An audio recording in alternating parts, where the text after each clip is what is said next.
अस्सलाम वालेकुम नाजरीन, आप देख रहे हैं प्रोग्राम 11th आवर। मैं हूं आदिल अब्बासी। आज वफाकी काबीना ने इंतखाबी इस्लाहात के 2 ऑर्डिनेंस की मंजूरी दी। जिन 2 ऑर्डिनेंस की मंजूरी दी उसके तहत इलेक्शन कमीशन इंतखाबात में इलेक्ट्रॉनिक वोटिंग मशीन का इस्तेमाल कर सकेगा और समंदर पार पाकिस्तानियों को वोट देने की जो सहूलत है उसका बंदोबस्त भी करेगा। इन दोनों चीजों के ऊपर ऑपोजिशन की तरफ से एतराज किया गया। ऑपोजिशन की तरफ से यह कहा गया कि जी आपका काम नहीं है, ये इलेक्शन कमीशन का काम है। तो गवर्नमेंट ने कहा चले हम ऑर्डिनेंस जो है वो जारी करते हैं और उसके बाद ये ख्वाहिश पूरी हो जाए। लेकिन इंतखाबी इस्लाहात के बगैर जो शिकायत हैं वो कैसे खत्म होंगी, क्योंकि आज एक और डेवलपमेंट हुई 249 कराची के ज़िमनी इंतखाब में। जो नून लीग के उम्मीदवार हैं मिफ्ता इस्माइल साहब, उनकी एक दरख्वास्त थी, वो मंजूर हो गई। मंगल को पूरे हल्के में दोबारा गिनती का हुक्म दे दिया गया है। पीपल्स पार्टी की तरफ से जो है उस पर हैरानी का इजहार किया गया, मुस्लिम लीग नून की तरफ से उस पर खुशी का इजहार किया गया।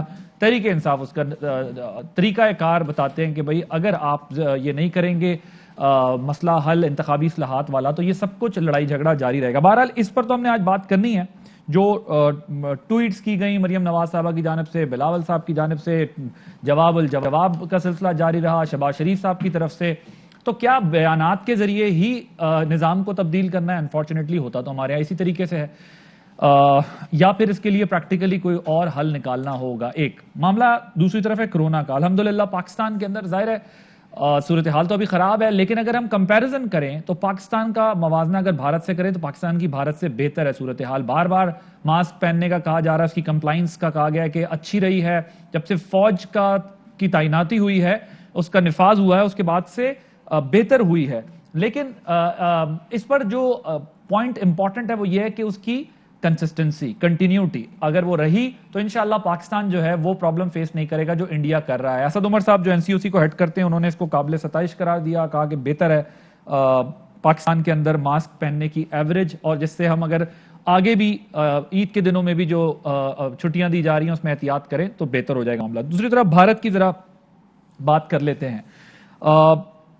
माहिरीन का कहना है कि जो इस वक्त पूरी दुनिया में जायजा ले रहे हैं सूरत हाल का, वो कहते हैं कि जी गलत पॉलिसीज मोदी हुकूमत की रही, जिसकी वजह से भारत ने ये डिजास्टर देखा, ये माहौल देखा जो इस वक्त भारत के अंदर है। मोदी हुकूमत की तरफ से आप जरा बयानात का जायजा लें। रवा साल वो ये फरमा रहे थे कि उनकी जबरदस्त पॉलिसी थी जिसकी वजह से उन्होंने जो है वो दुनिया को, सिर्फ भारत को नहीं बल्कि दुनिया को भी महफूज रखा कोरोना के फैलाव से। लेकिन हालात उसके बरक्स हैं। 3.5 लाख केसेस एक एक दिन के अंदर या रिपोर्ट हो रहे हैं। 3-3, 4-4 हजार अफराद की अमवात जो है हो रही हैं। मोदी हुकूमत का उन हालात में भी जो प्रोपेगेंडा था वो जारी था। अवाम जो है वो काबिल रहम है, क्योंकि गैर संजीदा रवैया मोदी हुकूमत का था, जिसकी वजह से वहां के आम आदमी को ना शमशान घाट में जगह मिल रही है, ना कब्रिस्तान में जगह मिल रही है, ना मैदान में जगह मिल रही है। ऑक्सीजन का मसला, वेंटिलेटर्स का मसला, ये मसाइल सारे दरपेश हैं। एक्सपर्ट्स ये कह रहे हैं कि 12 साल बाद ज़ाहिर है जो यहां पर कुछ हुआ, जो कुछ यहां हुआ, एक्सपर्ट ये कह रहे हैं कि वो सब गलत पॉलिसीज का नतीजा है। कुंभ का मेला खोला जिसकी वजह से वहां लोगों ने एहतियात नहीं की और फिर आज भारत जो है तबाही के नहज पर पहुंचा हुआ है। और अनफॉर्चुनेटली मोदी साहब गाय का जो फुजला है उसके फवाइद जो है वो कौम को बताते रहे। मुसलमानों को भी टारगेट किया उन्होंने, कभी उन्होंने कहा कि जो तबलीगी जमात है उनको निशाना बनाया। सो इस तरह का माहौल बना के रखा जहां गैर संजीदगी की वजह से आज वो उनका कोरोना जहाद की इस तरह से करना जो है पूरे मुल्क के अंदर ये सब कुछ फैल गया अनफॉर्चुनेटली। और 3,000 करोड़ रुपए का जो है वो अपनी जमहूरियत और सियासत के लिए वो महल बनाने को तैयार हैं, लेकिन अनफॉर्चुनेटली अवाम पे उस तरह नहीं कर सके। वैक्सीन उनके पास है लेकिन उन्होंने एक्सपोर्ट भी कर दिया। तो इन चीजों को हम अगर ध्यान में रखें, इस बात करने का मकसद मेरा सिर्फ ये है कि पड़ोस में हमारे ये सब कुछ गलतियों से, बेवकूफ़ियों से हुआ है, तो हम सबको बहुत एहतियात करने की जरूरत है, हमारी हुकूमत को भी और आवाम को भी, ताकि हम उस तबाही की तरफ ना जाएं। अब आते हैं जरा अपने असल मौजू की तरफ जो आज डिस्कशन हमने करनी है। अपने मेहमानों का तारुफ करा दूं। हमारे साथ स्टूडियोज में मौजूद हैं फ़ारूक हबीब साहब, वजीर मुमलिकत बराए इत्तलात और नशरियात, thank you very much for joining us. Shaila Raza साहिबा, सीनियर रहनुमा पाकिस्तान पीपल्स पार्टी की, कराची से हमारे साथ मौजूद हैं। शैला साहिबा आपका बहुत शुक्रिया। मायदा हमीद साहिबा, पाकिस्तान मुस्लिम लीग नवाज की सीनियर रहनुमा हमारे साथ मौजूद हैं। मायदा साहिबा आपका भी बहुत शुक्रिया। मैं जरा शैला साहबा से स्टार्ट लूंगा। शैला साहबा, आज गवर्नमेंट ने जो कैबिनेट ने जो है वो ऑर्डिनेंस 2 उसकी मंजूरी दी है। उन्होंने कहा है कि हमारे नजदीक ये है मसले का हल जिस पर सियासी जमातों के लड़ाई झगड़े होते हैं। आप लोगों को जो है वो ये एतराज है, पीएमएलएन को भी ये एतराज है। हल क्या है अगर ये हल नहीं है तो? शुक्रिया आपका आदिल। पहले तो फ़ारूक हबीब को मुबारक हो, उन्होंने बड़ी मेहनत की और बहरहाल अपनी पार्टी में एक मुकाम पाया, मैं उन्हें मुबारकबाद देती हूँ। और अब हम आ जाते हैं कि अल्हम्दुलिल्लाह इतनी बड़ी असेंबली है, ऑपोजिशन है, आपको क्या मसला है कि आप हर चीज़ का ऑर्डिनेंस ले आते हैं? पहले आपने एक काम ये किया कि अपने तौर पे बिल बना के ले आए, उसको डिस्कस कर रहे हैं। भाई आप जब आप देख रहे हैं कि एक इंतहाई हसास जो है मामला है, आपने अगर कोई चीज़ लेकर भी आए हैं तो उसको आप अपने तमाम लोगों में डिस्कस करें, फिर एक कमेटी आप दे दें, बिल्कुल लेकर दें, उसके बाद जो है वो तमाम लोग उसको देख लें, उसको कमेटी में भेज दें। और अगर आप चाहते हैं तो एक दूसरा तरीका भी है कि इलेक्शन कमीशन को वो दे दे, इलेक्शन कमीशन उस पर तमाम पॉलिटिकल पार्टीज़ को बुला ले, उस पर सब मिलकर बहस कर लें, वहाँ पे कोई कंसेंसस डेवलप हो जाए। आप अक्ल कुल पता नहीं बादशाही निज़ाम में चल रहे हैं, दिमाग में क्या भरा हुआ है कि ऑर्डिनेंस से बाहर ही नहीं निकलते, असेंबलियों को ताला लगा दें, पहले तो लानत भेजते थे।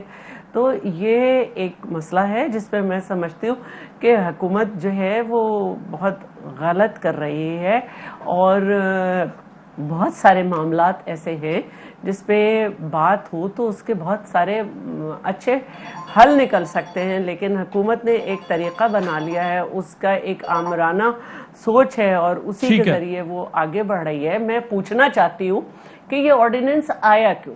आप 4 महीने के लिए लाए हैं, इस पर आते हैं। अभी शैला साहब,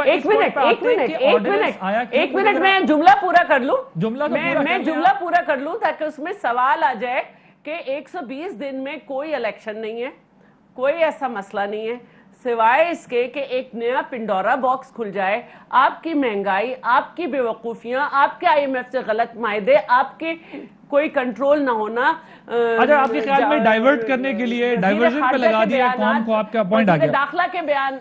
चले, मैं समझ गया आपका पॉइंट आ गया। अलग, लेकिन जो वजीर खजाना के बयानात हैं, आप उनसे डर के ये सारे काम कर रहे हैं ताकि उस पे बहस ना हो, जो असल मौजू है इस पे हो। कल हमने इस पे वैसे बात की है, अभी दोबारा कर लेंगे, लेकिन आप ये कह रही हैं डाइवर्जन पे लगा दिया इन्होंने, अपने मामला से तवज्जो हटाने के लिए सब कुछ करें। अब चले पहले आप इसका जवाब दे दें, फिर क्योंकि मैं जो रिकाउंट का मामला आया है उस पर जरा राय ले लूंगा। देखें, बात यह है, जो ये बात ऑर्डिनेंसेस के हवाले से कर रहे हैं, इसको थोड़ा समझने की जरूरत है। आपके इल्म में होगा कि चार्टर ऑफ डेमोक्रेसी में इन्होंने लिखा था ना जी कि हम जो है वो ओपन एंड ट्रेसेबल बैलेट से सेनेट के इंतखाबात करवाएंगे। उसके बाद 15-21वीं तरमीम के मौका पर नवाज शरीफ ने भी नारा बुलंद किया 2015 में। जब वक्त आया करने का तो ये उसकी मुखालफत करना शुरू हो गए।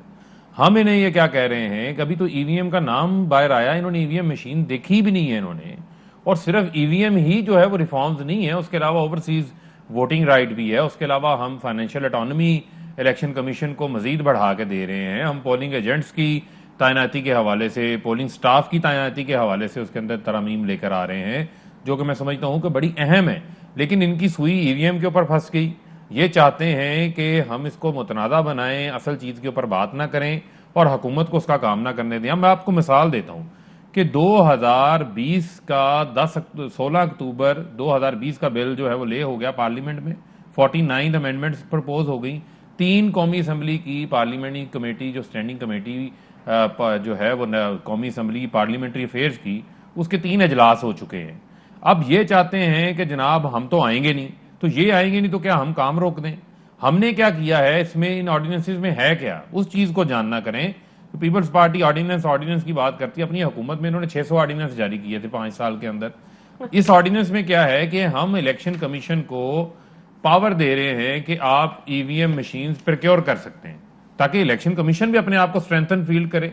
और जो दूसरा जो वोट है, जो हम अमेंडमेंट लेकर आ रहे हैं सेक्शन 94(3) के अंदर, वो क्या है? वो ये है कि हम जो ओवरसीज पाकिस्तानी हैं, जो 9 मिलियन है, जो $28 बिलियन इंशाल्लाह इस साल का जब फाइनेंशियल ईयर क्लोज होगा पाकिस्तान में आएंगे, $1 बिलियन रोशन डिजिटल अकाउंट में वो डालते हैं।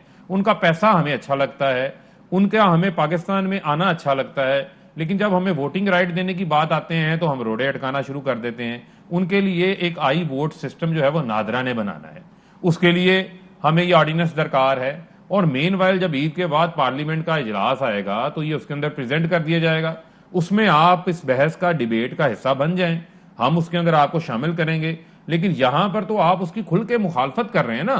हम तो इलेक्शन रिफॉर्म्स की धांधली धांधली का जो शोर चले है, इस पॉइंट को जरा जो और धांधली elaborate- धांधली का जो शोर है, जो धांधली का शोर डाला जाता है, वो शोर सिर्फ क्या जो है वो सिर्फ शोर ही है, ढोली बजाना है, या उस practically धांधली कुछ ज़दा करना है। सिस्टम के ये बेनिफिशियरीज हैं। बिल्कुल सही है। अगर आप तो ये एक उसके point- बेनिफिशियरीज नहीं है, एक सवाल का और संजीदा जवाब है, मुझे तो फिर दे इस दें। रिफॉर्म्स पे आए। शाहिद खाकान अब्बासी साहब ने ईवीएम के ऊपर आज क्या बात की, उन्होंने कहा आरटीएस बैठ गया था, जरा पहले वो सुनवाइएगा, इसका आप जवाब दे दें, फिर माहिदा साहबा की तरफ मैं जरा ये सवाल ले। इलेक्ट्रॉनिक वोटिंग मशीन किसी चीज का हल नहीं है। इलेक्ट्रॉनिक निजाम बनाना इलेक्शन कमीशन का इख्तियार है, हुकूमत ये सर्कस के खिलाड़ियों का इख्तियार नहीं है। इलेक्शन चोरी करना छोड़ दें, कोई इसलाह की जरूरत नहीं है। फौज का लफ्ज जो मिफ्ता साहब ने लिखा वो सही नहीं लिखा, रेंजर्स का लफ्ज लिखना चाहिए था। मामला फौज का नहीं है, ये मामला मुल्क के निजाम का है और मुल्क के आइन का है। जी जरा देखिए, इसमें दुनिया respond हमेशा जो है वो आगे जाती है, जिद्दत पसंदी की तरफ जाती है, टेक्नोलॉजी का जमाना है। और बात बड़ी सादा सी है, ये जो प्रोपेगेंडा किया जा रहा है ईवीएम मशीन्स का कि ये हैक हो जाएंगी, वो भाई आपको 2+2 का आपको पता नहीं है, आप आकर जो है मशीन आपने देखी नहीं है। हम मशीन का प्रोटोटाइप जो है वो अगले 30 दिन बाद नेशनल असेंबली के अंदर लगा रहे हैं, ये उसको चेक कर सकते हैं। ईवीएम मशीन का इंटरनेट से कोई ताल्लुक नहीं है, ये हैक नहीं हो सकती। ईवीएम मशीन के अंदर जो उसकी विंडो है उसके अंदर स्लिप्स भी उसकी निकलेंगी, जो कि एक बॉक्स के अंदर कलेक्ट होंगी, जिनको महफूज कर लिया जाएगा। उसको आप काउंट भी कर सकते हैं, अगर किसी शख्स ने वोट कास्ट किया है तो उसकी पीछे स्लिप भी आपकी विंडो के अंदर मौजूद होगी कि उसने किस सिंबल के ऊपर जो है वो अपना वोट कास्ट किया है। लिहाजा इसको कहना ये हैक हो जाती है, या इसके अंदर कोई हार्ड डिस्क है, या इसको मैनिपुलेट कर लिया जाएगा, ये ऐसी चीज नहीं है। ऐसा निजाम जब आप लेकर आते हैं तो फुल प्रूफ लेकर आते हैं। फिर ऐसा ही एक 200 मशीन्स का केपीके के अंदर 200 बट वो मशीन, कहते हैं एक फीचर आरटीएस पिछले नहीं, इलेक्शन में सर, शामिल किया गया था। मैं पॉइंट ले लें, उसके जवाब बेशक दे दें। देखें, आरटीएस एक फीचर था इलेक्ट्रॉनिक वोटिंग या उस सिस्टम का, if not electronic voting but उस रिजल्ट सिस्टम को कंपाइल करने का, तो वो कहते हैं कि वो बैठ गया। देखें बात इसकी क्या गारंटी है कि ये जो है वो फंक्शनल रहेगा? देखें बात ये है कि ये 3 बार हुकूमत नून लीग कर चुकी, 3 बार पीपल्स पार्टी कर चुकी, अवाम ने इनको मुस्तरद किया। अब क्या गारंटी है कि इनको दोबारा ले आएंगे तो ये इंतखाबात में जो है वो आगे अच्छा कर देंगे? बात ये कोई आर्गूमेंट नहीं है, मामला ये है कि हमने इसके अंदर इस सिस्टम को बेहतर करने के लिए हम इसके पायलट प्रोजेक्ट्स करेंगे। ओके, चले और पहले डिबेट कर लें। पायलट हो चुका हुआ है, 200 मशीन्स का केपीके के अंदर इंतखाब हुआ, 200 मशीन माहिदा- लगाई गई, उसकी रिपोर्ट नेशनल असेंबली में मौजूद है। ये जो बातें करते हैं ये गुमराह करने वाली बातें करते हैं। बिल्कुल ठीक। ये कहते हैं मैं इसका ह्यूमन जवाब ले इंटरवेंशन लेता हूं। रहे, फिर कहते हैं जी काउंटिंग नहीं हो रही 3-3 बजे तक, फिर ये कहते हैं पोलिंग स्टाफ गायब हो गया। ये इन्हीं वजहों से जो है, अगर इन लूप होल्स को नहीं क्लोज करेंगे तो फिर ऐसा ही होगा। माहिदा साहब वो कहते हैं टेक्नोलॉजी का डिनाइल जो है वो आपका ये बात बताता है कि आप उसको सिस्टम को समझते ही नहीं है, बगैर समझे बहस शुरू कर दी है। वो स्टैंडिंग कमेटीज में रहा, वहां पर इजलास हुए, लेकिन कोई उस पर तवज्जो नहीं थी। बल्कि मैं टॉक शोज में देख रहा था कई जगहों पे, तो जब ये डिबेट हो रही है तो गेस्ट बैठे कहते हैं ये तो आया ही नहीं, कहीं इस पे कोई बात ही नहीं हुई है। सो लोगों को तो पूरी तरीके से पता नहीं है, पार्लियामेंटेरियंस को भी पूरी तरह नहीं पता कि ये वहां पड़ा हुआ है, इस पर कोई काम हो रहा है जो भी। अब मुझे ये बताइएगा, वो कहते हैं टेक्नोलॉजी का डिनाइल है आपकी तरफ से, आपको तो ये पता ही नहीं है भी टेक्नोलॉजी है क्या, बैठते बहस करते इसके ऊपर, फिर ऑब्जेक्शन करते, दूर से इस पर इनकार कर दिया।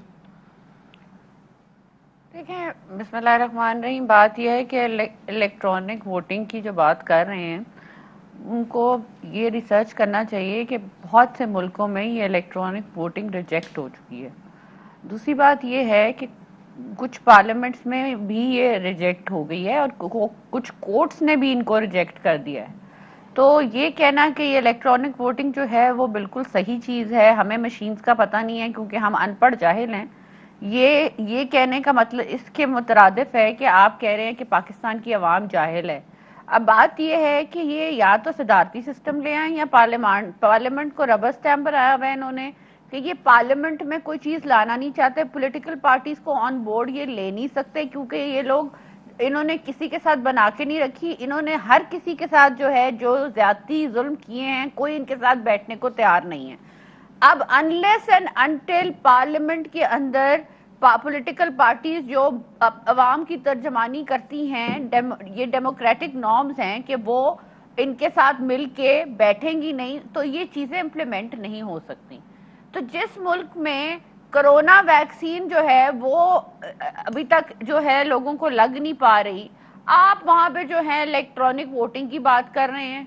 ये तो वही बात होगी कि आप कहें कि जी वो दवाई नहीं मिल रही, केक खा लो, रोटी नहीं मिल रही, केक खा लो, हर बात पे हम ये कहते हैं ये केक खा लो। ये चीजें तो नहीं, अभी हम प्रायोरिटीज आप देखें ना कि कहाँ हमारी बॉर्डर के ऊपर इतना बड़ा जो है मौत जो है वो इतना बड़ी कोविड वाली जो इशू है वो चल रहा है, और आप एकदम इलेक्ट्रॉनिक वोटिंग को ले आए हैं। महंगाई से लोग मर रहे हैं, 11% इस हफ्ते महंगाई हो गई है, मुर्गी 100% महंगी हो गई है, चीनी इतनी महंगी हो गई है, आम आवाम जो है लाइनों में लगी हुई है, वो कोरोना सबसे ज्यादा उनको लग रहा है गरीब लोगों को। अब मुझे ये बता दें, उनके अफसरों पे आप बरस रहे हैं, अफसरों पे आप बरस रहे हैं, आप मुझे ये बता दें कि आपकी प्रायोरिटीज क्या है? मैं जवाब लेता हूं। आप कहां से ले आए हैं? ऑल राइट, ये इस पर मजीद बहुत बहस हो सकती है, लेकिन मैं चाहता हूं आप तीनों पार्टिसिपेंट्स पहले अपनी राय का इज़हार करके और अपने आर्ग्यूमेंट्स डेवलप कर लें। अगर हम टेक्नोलॉजी के डिनाइल पे जाएंगे तो बहुत बड़े बड़े सवालात उठ सकते हैं। ये बात ठीक है कि हो सकता है कि आपके तहफुजात हों और जायज तहफुजात, मैं आता हूं शैला साहब आपके पास ही आ रहा हूं, जायज तहफुजात हों, लेकिन ये बात गलत नहीं है कि आए पार्लियामेंट में बैठ जाएं, इस पर डिस्कशन कर लें, इसके ऊपर एक लॉन्ग सेशन हो, डिबेट हो, उसके बाद आपका आर्गुमेंट अगर वैलिड है, स्ट्रांग है, तो आप डिनाई कर दें, ये लोग उसको एक्सेप्ट कर लें, कोई तरीका निकालें। लेकिन अगर सिरे से ये कह देना कि जी हमने इस पे इसलिए बात नहीं करनी कि ये गवर्नमेंट कर रही है, गवर्नमेंट का काम ये इलेक्शन कमीशन कर ले, सो ये कोई हल नहीं है। क्योंकि एक बाय इलेक्शन होता है, 21% रिजल्ट आता है, 21% पे 6 पार्टियां उस पर कहती हैं कि धांधली हो गई है, एक पार्टी उस पर जश्न मनाती है, जब रिकाउंट आ जाता है फिर एक दूसरे को ट्वीट के जरिए ताने तशने किए जाते हैं, और तानों तशनों में सिर्फ ये कहा जाता है कि जिसका इशारा मुल्क में ये मिलता है कि जिसका जोर था, मसलन पंजाब में जिसका जोर था वो जीत गया, केपी में जिसका जोर था वो जीत गया, सिंध में जिसका जोर था वो जीत गया। अनफॉर्चुनेटली हमारे यहाँ ये होता है। सो ये स्टेट ऑफ डिनाइल में रहने के बजाय ये हो सकता है इस पर डिबेट हो जाए। शैला साहब आप जरा पॉइंट ऐड करना चाहेंगे? दूसरा वो कहते हैं 600 ऑर्डिनेंस आप लाएं, आप आगे बैठ जाएं, हमसे इस पर बात कर लें, बेशक हम गलत होंगे लेकिन बैठकर बात कर लें।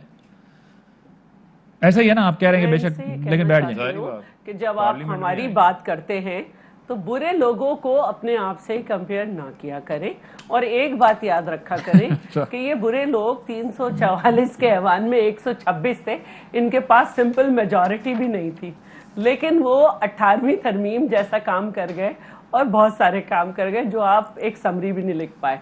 तो मैं इस बहस में नहीं जाना करती। अगर हम गलत थे तो 2 गलतियां मिलके एक सही नहीं करती, ठीक है, लेकिन हमने अपना और आपका नंबर ऑफ मेंबर्स जो हैं उसको कंपेयर किया है। अब आ जाते हैं इस पे। अभी तक तो हमें यही नहीं पता चल सका कि पाकिस्तान में जो बनाए गए वेंटिलेटर्स हैं वो सही हैं या नहीं है। टेक्नोलॉजी में जो है हमारी मिनिस्ट्री का काम सिर्फ चांद को आगे पीछे करना है या क्या करना है? बात यह है कि क्या आपने इस ऑपोजिशन को या अवाम को या किसी को इस काबिल समझा कि वजीर आजम साहब जो अचानक आ जाते हैं मेरे पाकिस्तानियों करके कि इस मशीन की ब्रीफिंग अगर आप असेंबली में नहीं, इलेक्शन कमीशन में नहीं, तो टीवी पर ही आके दे दें कि भाई एक ऐसी मशीन है, अगर आपने कोई नई बहुत आला बहुत अच्छी जो दुनिया में कहीं इस्तेमाल नहीं हो सकती वो मशीन लेकर आए हैं, आप यही कर देते, शायद हम जैसे जाहिलों को कुछ पता चल जाता। ये ऑर्डिनेंस बैक टू बैक जो है ये किसी मसले का हल नहीं है, सिवाय इसके कि आपको असल कामों से तवज्जो हटानी। राइट, ठीक है जी, क्विकली जवाब दीजिएगा, मैं फिर ब्रेक लेंगे। बात ये है कि जो ऑर्डिनेंस की बात ये कर रही है, ऑर्डिनेंस भी आपका जो है वो इख्तियार है ना, आपका इन गुंजाइश देता है कि आप ऑर्डिनेंस लेकर आ सकते हैं, जब आपको वक्त में जरूरत हो आप ले आते हैं उसे। दूसरी बात ये है कि फिर मैं ये कह रहा हूँ कि ये इस मुल्क के इलेक्टोरल निज़ाम को ठीक करने के लिए जो भी बात हो रही थी जी फलानी चीज़ ये हो गई, फलानी चीज़ महंगी हो गई, कम हो गई, वो भाई इस मुल्क का जो जमहूरी निज़ाम है, जिस निज़ाम से लोग मुंतखब होकर आते हैं, अगर अवाम का एतमाद उसी से उठ जाए कि कराची 249 में जीतने वाला उम्मीदवार 5% वोट ले रहा है, यानी इतना तो एक यूनियन काउंसिल का चेयरमैन वोट ले लेता है, 21% लोग वोट कास्ट कर रहे हैं उसके अंदर, तो फिर क्या हाल होगा? आप हर बार आप कहते हैं जनाब प्रेजाइडिंग स्टाफ गायब हो गया है, हर बार आप कहते हैं काउंटिंग के अंदर 4-4, 5-5 बज गए हैं, तो भई आप अगर टेक्नोलॉजी को ले आएंगे, ह्यूमन इंटरवेंशन को कम से कम कर देंगे, तो फिर आपका किसी किस्म का कोई एतराज नहीं रहेगा। लिहाजा इंतखाबात को साफ शफाफ बनाने के लिए ये इकदाम लेना, वो कह रही हैं आप ह्यूमन को जिंदा रहने देंगे तो इंटरवेंशन नहीं, ह्यूमन तो जिंदा है, ह्यूमन जिंदा रहेंगे, बेफिक्र हो जाए। भुट्टो जिंदा है तो ह्यूमन भी जिंदा रह सकते हैं, आपका भुट्टो जिंदा है तो ह्यूमन भी जिंदा रह सकते हैं। ये किस किस्म की डिबेट हो रही है? माजरत के साथ आटा माफिया आप हैं, चीनी माफिया आप हैं, बिजली माफिया आप हैं, अद्वियात माफिया आप हैं, उसके बाद आप जो है आपने रिपीट टेलीकास्ट शुरू कर दिया। ऑक्सीजन 2013 से 18 की ऑक्सीजन की वो इतनी महंगी हो गई है कि अब वो माफिया बनने जा रहा है। कितनी महंगी हो गई है बताएं? की बातें कर रहे हैं आप और आरटीएस की बात कर रहे हैं। माजा कितनी महंगी हो गई है बताएं ना। बात कितनी महंगी हो गई है बता दें। तरीक़ाकार की नहीं है, बात ये है कि आपका तरीक़ाकार क्या है कोई चीज इंट्रोड्यूस करने का। ये हालात है। चलें आप बताएं ना क्या तरीकाकार होना चाहिए, बता दें, एक एक करके बता दें। प्राइस जो है वो कंट्रोल नहीं हो रही ऑक्सीजन की, जो आवाम को चाहिए इस वक्त। कितनी हो गई है ये तो बता दें। कंट्रोल नहीं हो रही। मैंने बताया 3500 जो है एक आपको पता है कि हमने कैपेसिटी बढ़ाई है, सिलेंडर मिल सके। सिलेंडर की होर्डिंग हो रही है, आप उसको कंट्रोल नहीं कर पा रहे। आप रमजान बाजारों में जो है जो कोविड फैल रहा है उसको आप कंट्रोल नहीं कर पा रहे। आप महंगाई को कंट्रोल नहीं माइजा एक बात मैं जरूर कहूंगा, आप रमजान बाजार गई मैं मुझे एक ब्रेक लेनी है, लेकिन एक ये बात ठीक है कि को महंगाई कम करनी है, महंगाई बहुत ज्यादा है, ये बात भी ठीक है कि गवर्नेंस के काफी इश्यूज हैं। बट जब आप लोग ये बात कहते हैं ना कि बाजारों में कोरोना फैल रहा है, तो माजरत के साथ जो आप लोगों ने जलसे किए ना, सबने कोरोना उससे भी बहुत फैला है। लेकिन उस वक्त आप लोगों के बड़े बड़े लीडर्स यहां बैठकर ये कह के जाते थे कि जी मामूलाते जिंदगी तो नहीं रोके जा सकते, जब हुकूमत सारे काम कर रही है तो हम जलसे भी करेंगे। तो अनफॉर्चुनेटली इस मुल्क में जिम्मेदारी का मुजाहरा किसी ने नहीं किया। कोरोना है ही नहीं, ये हमारे जलसे रोकने के लिए और ये भी अभी अनफॉर्चुनेटली मैं यही बात कहूंगा कि फिर वही आप हर चीज में फौज को ले आते हैं। फौज गई तो लोगों ने मास्क पहनना शुरू किए, थोड़ा सा ये नंबर बेहतर हुआ, वरना यहाँ जो हाल हो रहा था और गैर संजीदगी से जो है वो इस मसले को लिया जा रहा था, कोरोना फैले जा रहा था। एक ब्रेक के बाद मजीद बात होगी। वेलकम बैक जी। वो कहते हैं कि जी बाकी के हालात ठीक कर दें, तो बहुत सारे मसाइल हैं, आपने ये सिर्फ डाइवर्ट करना है इशू को, इतने बड़े बड़े मसले हैं मुल्क में और आप जो है वो हमें इस काम पे लगा रहे हैं। देखिए मैं समझता हूँ कि मुल्क के अंदर जो हमारा इंतखाबी निज़ाम है इससे बड़ा कोई इशू नहीं है। जिस निज़ाम के तहत जो है वो आपके फैसला साज जो है वो मुंतखब होकर आते हैं। और आप ये देखें कि पीडीएम ने, इन्होंने पीडीएम बनाई, पिछले 2.5 साल से इन तमाम अपोजिशन की जमातों ने एक ही रट लगाई हुई है, धांधली हो गई। पंजाब में 25 इंतखाबी उजदारी की जो है वो दरखास्तें दायर करते हैं इलेक्शन ट्राइब्यूनल्स में से, जिसमें से 13 जो है वो पीटीआई की थी, 11 पीएमएलएन की थी। जो ये धांधली का शोर मचाने वाले कहते हैं जी धांधली हो गई। पंजाब में से 60 सीटें पीएमएलएन जीती है, 61 पीटीआई जीती है नेशनल असेंबली की। कहाँ धांधली हो गई? फिर बात यह है कि इस निज़ाम को अगर बेहतर हमने करना है तो उसके लिए हमें ये रिफॉर्म्स लाना जरूरी है। ठीक है। और ये एक सवाल मेरा बड़ा सादा सा है जो इनसे आप ये पूछें कि क्या ये ओवरसीज वोटर्स को, ओवरसीज पाकिस्तानियों को, जो 9 मिलियन ओवरसीज पाकिस्तानी हैं, ये उनको वोटिंग राइट क्यों नहीं देना चाहते? ओके, उसकी क्यों मुखालफत साहब एक तो ये बता दें कि क्यों वोटिंग राइट नहीं देना चाहते, और दूसरी बात ये है कि जो आज रिकाउंट का कह दिया है इलेक्शन कमीशन ने, तो बिलावल साहब जो है वो उस पर ट्वीट भी कर बैठे हैं और उन्होंने कहा एक नई प्रेसिडेंट सेट कर दी है। पीपल्स पार्टी वेलकम करती है इसको। 2018 का भी उन्होंने कह दिया कि जो कैंडिडेट्स हैं उनको भी ये चांस नहीं मिला था। अब एक तरफ लड़ाई झगड़ा तो फिर यही बना हुआ है ना आप लोगों का, उधर उनको रिलीफ मिल रहा है, आप नाराज, आपको रिलीफ मिला, ये नाराज, दोनों को रिलीफ मिला, वो नाराज, कैसे फिर आप आगे बढ़ेंगे? इसका इलेक्ट्रॉनिक वोटिंग से तो ताल्लुक नहीं है ना। मैं इलेक्ट्रॉनिक वोटिंग की बात नहीं, इलेक्ट्रॉनिक डेट है, इंतखाबी इस्लाहात की बात कर रहा हूँ। एक मिनट, ये तो राइट ऑफ इलेक्शन कमीशन है ना कि अब्दुल हकीम बलोच का वोट जो है उसकी रिकाउंटिंग नहीं हो सकती। फहमीदा मिर्ज़ा के ख़िलाफ़ जो कैंडिडेट था, फैसल सालेह हयात के ख़िलाफ़ जो कैंडिडेट था, अगर हमारे लोग चाहें तो उनकी रिकाउंटिंग नहीं हो सकती। ठीक है।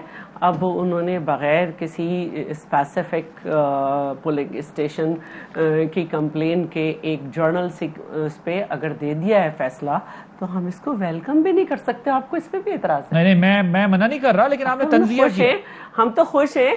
आप देखें कि गांछे में जो बल्तिस्तान में है, वहाँ पे 30 पोस्टल बैलेट पे मसला था, और अभी इस जनरल इलेक्शन से 6 महीने पहले वो मसला हल हुआ। तो इलेक्शन कमीशन के अपने मसाइल हैं। अब हम आ जाते हैं, आसिफ अली जरदारी साहब के ज़माने में इस बात पर इत्तफाक हुआ था, प्रेसिडेंट ने अपना ये फैसला भी दिया था कि बिल्कुल हम बैरून मुल्क जो पाकिस्तानी हैं उनके वोट का जो है मसला होना चाहिए, राइट ऑफ वोट का। इसके अलावा इलेक्ट्रॉनिक मशीन्स पे भी ये बात हुई थी कि कहीं ना कहीं इनका पायलट प्रोजेक्ट किया जाएगा। लेकिन हमें यहाँ पे जो मसला है, जो एक मुसलसल रुख दिया जा रहा है कि हमें इस पे एतराज़ है। भाई, हमें एतराज़ आपके तरीक़े कार पे है, हमें किसी रिफॉर्म्स पे एतराज नहीं। अच्छा चलें, ये ठीक है, ये बात हमने कर ली, आपने पहले भी इस पे बात की है, ठीक है कि इनका प्रोसीजर चलें, उस पर आपको ऑब्जेक्शन है। अब यहाँ उन्होंने कहा है कि once ECP order is out, PPP will consider going to ECP for recounts in all such seats. ये तंजिया बात हो रही है, वो बाकायदा समझते हैं अगर ये फैसला होगा तो फिर अगले फैसले भी हम कराएंगे। पीएमएलएन ने उसको वेलकम किया है कि 2018 में तो फिर हम जो है वो तो अच्छी बात है ना। पीएमएलएन के भी बहुत सारे पीएमएलएन के भी बहुत से हल्के ऐसे यकीनन रहे होंगे कि जिसमें वो रिकाउंटिंग चाहते थे, नहीं हुई। और ख़ास तौर पर मैं ये कहूँगी कि जब इमरान साहब धरना दिए हुए थे तो वो बार बार कहते थे कि अयाज सादिक स्टे ऑर्डर के पीछे छुप रहा है, लेकिन इमरान साहब ने खुद अपने हल्के को खोलने नहीं दिया आज तक। ओके, इसका जवाब तो खैर फारूक हबीब साहब देंगे। अब मुझे ये बता दें कि आप कहते हैं कि पीएमएलएन को स्पेशल ट्रीटमेंट मिल रहा है, कोई नई प्रेसिडेंट सेट हो गई, वो कहते हैं आपको स्पेशल ट्रीटमेंट मिल रहा है, इसलिए हम ये कह रहे हैं, पीएमएलएन कह रही है कि आपको स्पेशल ट्रीटमेंट मिल रहा है।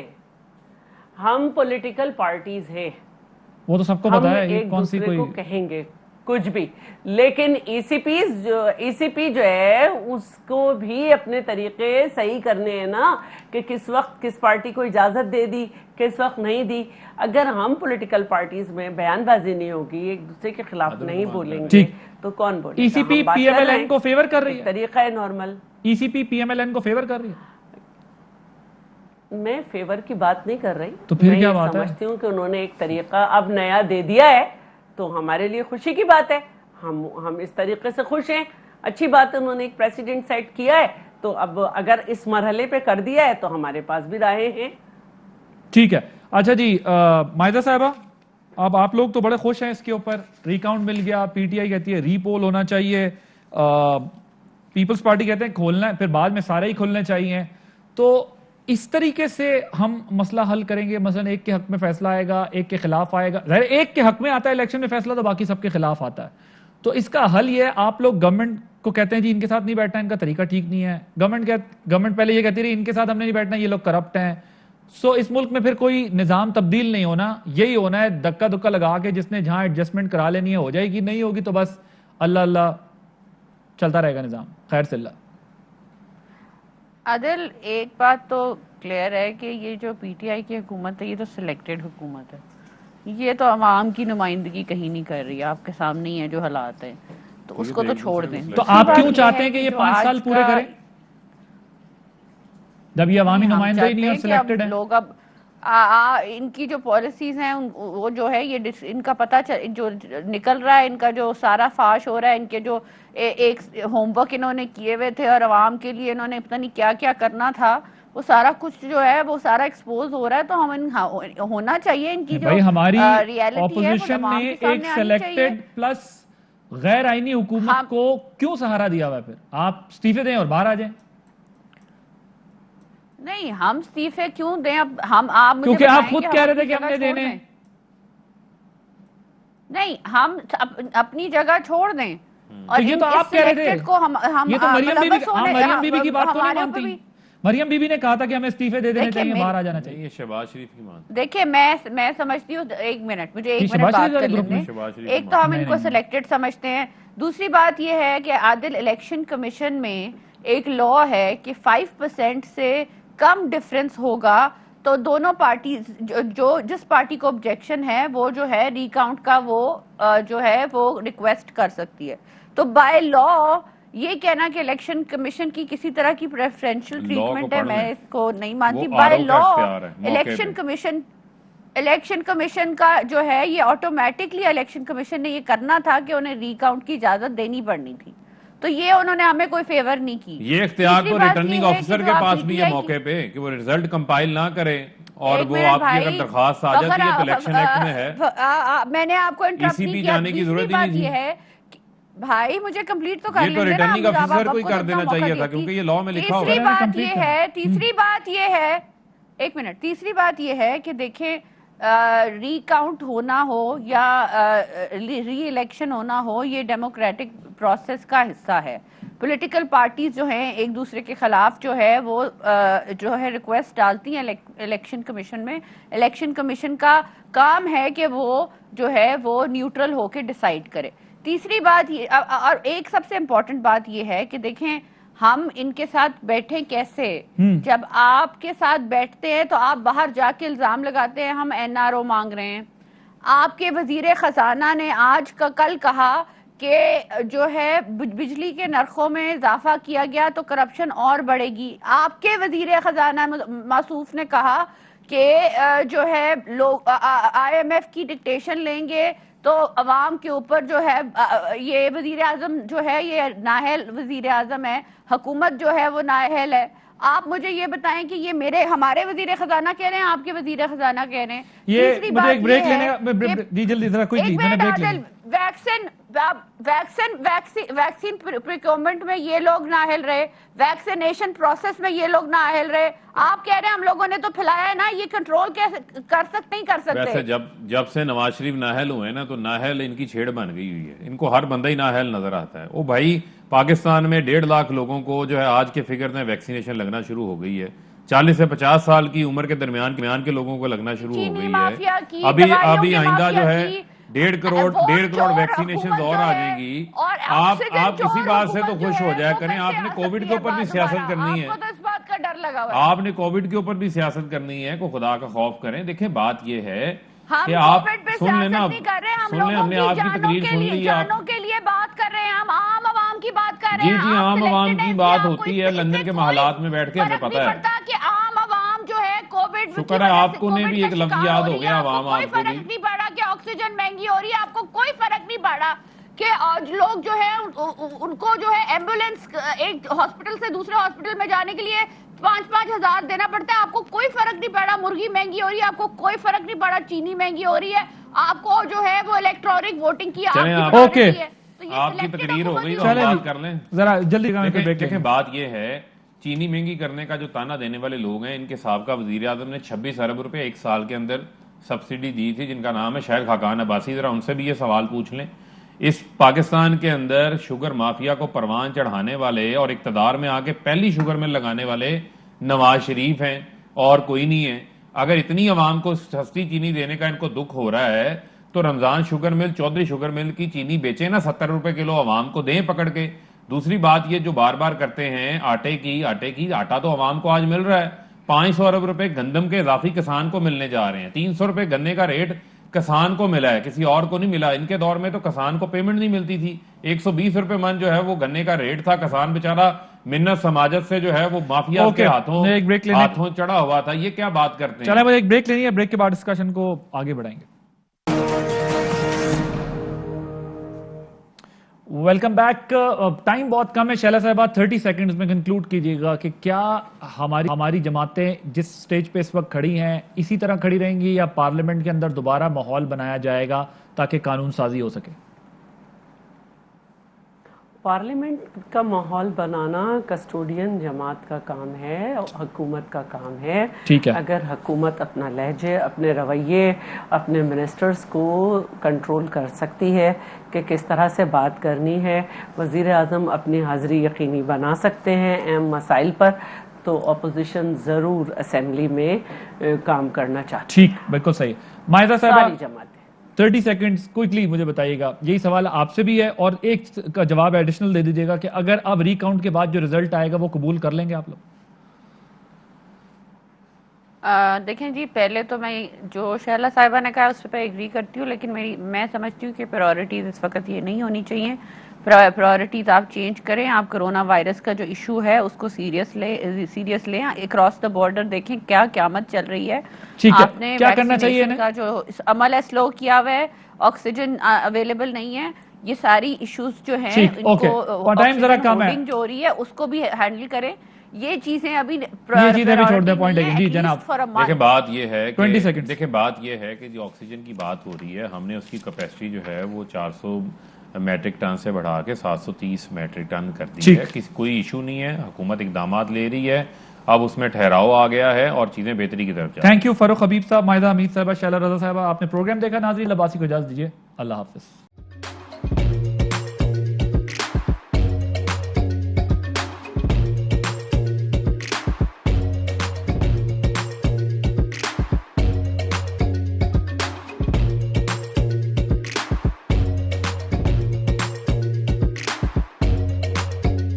Instead of saving up for a new toy or a trip to Disney World, a 7-year-old